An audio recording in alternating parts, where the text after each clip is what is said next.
Jake Cuenca, mas nagmarka ang pagiging kontrabida bilang si Miguelito sa FPJ Batang Quiapo.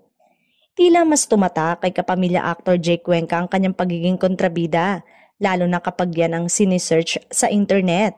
Ang kanyang karakter sa nangungunang teleserye sa bansa na FPJ Batang Quiapo bilang si Miguelito Guerrero, na isang politiko na psychotic na may nakakaindak na campaign jingle.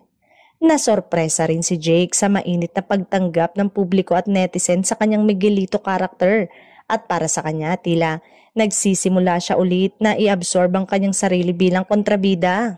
Malaking bagay ang binigay sa kanyang pagkakataon para doon at sabik siya na ipakita pa kung ano ang natutunan niya, gayon din ang pagbabago ng kanyang kakayanan na dala na niya sa mahabang panahon.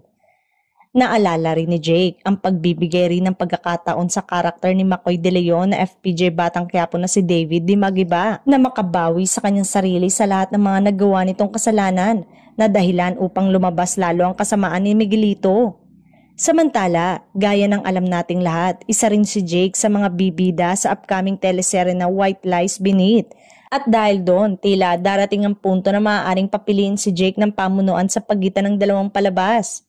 Tugon naman niya, bukas naman siya na pagsabayin ang parehong serye at siniguro niya na gagalingan talaga niya.